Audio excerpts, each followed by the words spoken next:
Donc, rebonjour mes chers élèves de quatrième. Là, on va regarder un autre mouvement. Alors, on va s'intéresser à un mouvement de chute libre. Alors, en général, il pose assez de problèmes parce que il y a quelques... On va en reparler. Donc là, on s'intéresse à un mec qui est en vélo. Il laisse tomber une balle. Et puis, on s'amuse à regarder, à votre avis, dans votre référentiel, qu'est-ce qui se passe. Alors, on va tout de suite parler de l'hypothèse. On va négliger les frottements de l'air. Ça veut dire que on néglige le fait que quand vous allez lâcher avec de la vitesse quelque chose dans l'air, l'air ne va pas le ralentir. Il va garder sa vitesse. Il ne va pas être ralenti. Parce que on sait très bien que, je pense que tout le monde l'a fait dans sa vie, de sortir la main de sa voiture quand elle roule, quand vous êtes avec vos parents, et vous avez bien vu que votre main avait tendance à partir en arrière. Il y avait vraiment une résistance de l'air qui vous faisait partir en arrière. Alors là, dans ce cas-là, dans cette étude-là, on va négliger cette force exercée par l'air. On va considérer qu'elle n'existe pas. Donc, on reprend le cas de la balle. Alors, premier exemple, on va s'intéresser au référentiel du vélo. Et puis, alors attendez, je voulais... Alors, pardon. Donc, on s'intéresse au mouvement de la balle. Donc, le système, c'est la balle.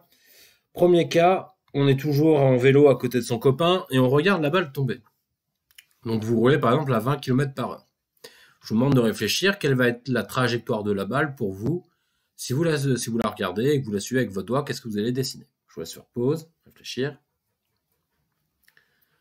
Alors, je vous montre, hein, c'est le plus simple. Puis après, on en parle.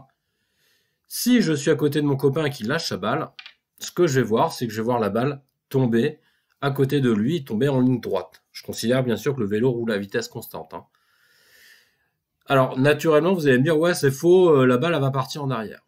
Non, ce n'est pas le cas. Votre balle, j'ai bien dit, on néglige les frottements de l'air. Donc, votre balle, quand vous la tenez dans votre main, vous êtes d'accord que vous roulez à 20 km/h. Donc, votre balle va à 20 km/h. Vous lâchez votre balle. Bah, votre balle, elle était toujours à 20 km/h. Donc, elle continue à avancer. Parce qu'elle a cette vitesse-là, comme vous. Et donc, en fait, elle va avancer en même temps que le vélo et tomber en bas. Et donc, vous allez voir un mouvement rectiligne lorsque vous êtes dans le référentiel du vélo, quand vous roulez à côté. Dans la réalité, effectivement, vous verrez une légère différence parce que l'air va ralentir la balle et donc diminuer sa vitesse. Donc, on verra un mouvement un petit peu vers l'arrière.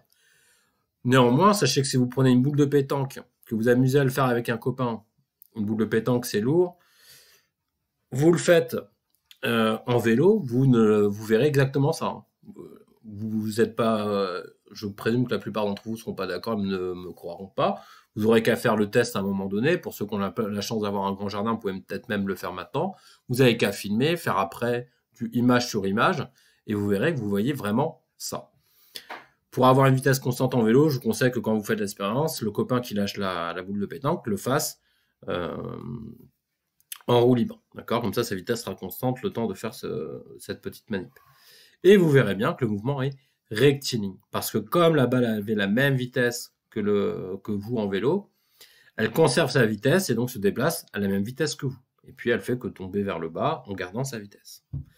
Maintenant, si je vous laisse réfléchir, qu'est-ce que vous verrez si vous êtes assis sur votre banc et que vous regardez votre copain le faire? Qu'est-ce que vous allez voir? Alors, je vous laisse réfléchir. Alors, ce que je vais voir, tout simplement, c'est ceci.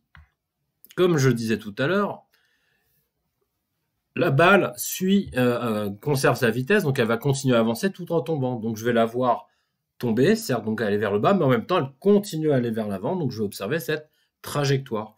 Et elle va bien tomber au même endroit que en dessous de la main de la personne qui l'a lâchée. Alors, c'est assez contre-intuitif hein, pour la plupart d'entre vous. En même temps, soyez logique, réfléchissez un petit peu. Prenons un cas tout bête. Je pense que vous avez déjà tous été dans une voiture ou dans un bus, voire dans un train.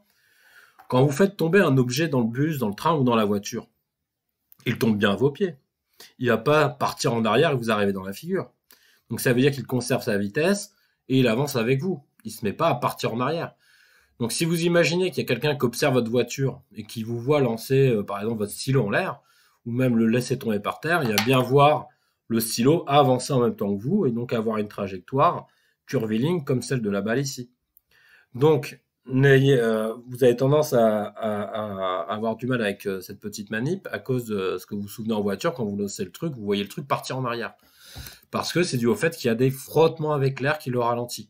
Mais même si vous faites ça avec une voiture, que vous laissez tomber un truc par la fenêtre, alors attention, hein, pas un déchet, on va pas polluer la planète.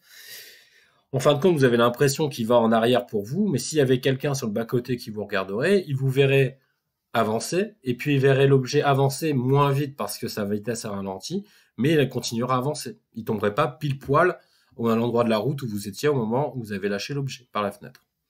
Donc ça, c'est vraiment pas forcément facile à comprendre, mais je vous laisse y réfléchir. Alors, ça c'est la fin de la deuxième vidéo, elle a été assez courte, hein. Je vais en faire une pour chaque cas, il en reste encore 2. Donc voilà, allez, à très bientôt.